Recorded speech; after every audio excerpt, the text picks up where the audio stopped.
Well, it's time to take a look at the tropics, and it's been kind of an interesting 24 hours. Fred became a tropical storm. Now Fred is tropical depression Fred. Looking at the satellite imagery, it really got blown apart. Most of that organization is gone, but the circulation is still there as it's going to work its way now just to the north of Cuba. But it really is interesting. Once it made landfall right over the Dominican Republic and Haiti, those mountains kind of ripped things apart. So here's the current conditions as of 4 o'clock today. 35-mile-per-hour winds moving to the west-northwest at 12, and now just skirting between Cuba and the Bahamas. And so it's going to be struggling for the next probably 24 hours or so. But once it gets closer to the Gulf of Mexico, by Saturday, it'll probably be a tropical storm again with winds back up to 45 miles per hour. So we're going to be looking at similar conditions. Now, that still means heavy rainfall for the Bahamas and areas and also for Cuba. But then, of course, it gets more interesting into the Gulf of Mexico. For us, because we watch the Gulf of Mexico so closely, it is still going to stay to the right.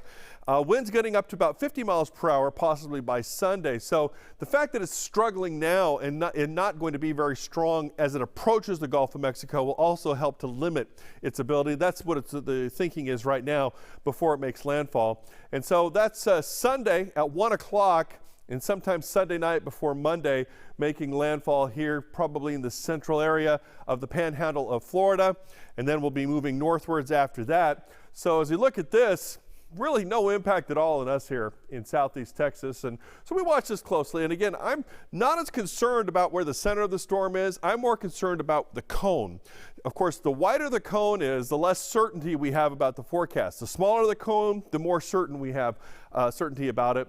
And so, of course, once we're talking about Sunday to Monday, I mean, that is several days away. That's why the cone is a little bit wider. But even at its widest, it's still pretty much mostly Florida, possibly Alabama, possibly a little bit there into Mississippi, but not really expected to be even close on the outside. Now, just because you're on the outside of the cone, for example, like New Orleans, doesn't mean you're on the outside of influence from the storm. So they could actually get some rainfall and some high seas for the New Orleans area, but not so much for us. We're just a little bit too far away. I do think that we could see a little bit of elevated tides, possibly.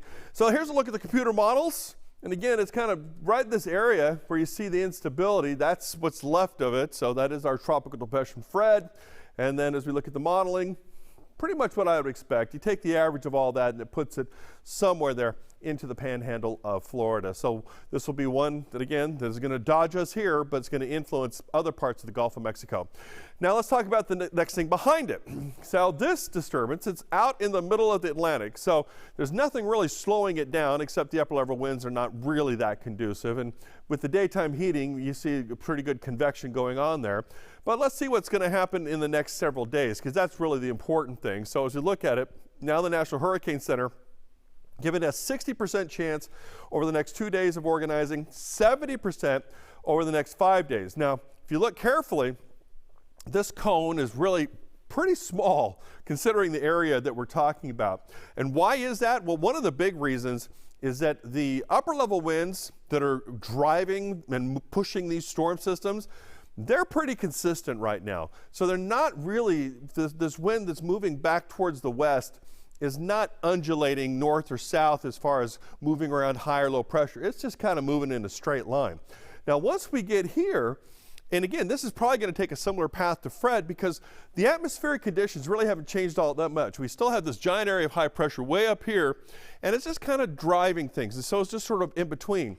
Now, what I look for, especially when we're talking about now and these storms that we're tracking for a long distance, if they have more of a southerly track, and so want to go more into the central part of the Caribbean, that always gets my attention more, because anything that gets up here like what's happening with Fred, we have like a weak front that's going to come down out of the eastern U.S. over the weekend.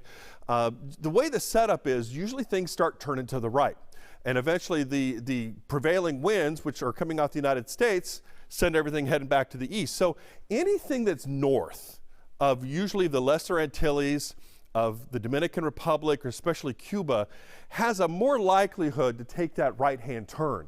Now, it doesn't work that way every time, so it's not, you can't completely count on it, but these are just little things that I look for. And so this one looks to see a same sort of pattern of what Fred is doing, and the longer range models which go out, for days and not as reliable once you get out, 2 weeks away kind of thing. But once they do, they are also pushing this to the right and not into the central part of the Caribbean, which is why I'm not overly concerned about this, but I'm not writing it off either. It's just like anything else this time of year. We see this, we see it for what it is, okay? There's a system that's probably going to become the next storm, and we can't say it's not going to come into the Gulf of Mexico, but it looks better for us than it does the other way, if that makes any sense. So we don't really get that excited about it. So what would this be? What's the next name on our storm systems? Well, yeah, we're tracking those, aren't we? Well, the names, we've already had Anna, Bill, Claudette, Danny, Elsa, and Fred. The next name is Grace on the list. So the G storm would be this next one, which most likely will be within the next 5 days or so. So like I said, though, this time during hurricane season, we're tracking these things all the time. I don't get overly excited about anything. I just see it, kind of look at the odds, and then move accordingly. Now, what I will tell you, though, is when there is something that could go into the Gulf of Mexico, that is something that we really do need to watch. And at this point, I'm not seeing anything like that. That doesn't mean that nothing's going to happen, but it looks good for now. And so for the next 4 weeks or so, as we move through the height of hurricane season, we're going to go through this every day. We're going to take a look at what's happening out there. Could it move towards us? What's the possibilities? And at this point, again, it looks good. And hopefully, we can get through the rest of this hurricane season without all these names. But indications are it's going to be active between now and at least through September. So now's the time to watch it closely. So that's what we got for you today. Of course, we have a new update for you coming tomorrow. Have a good one.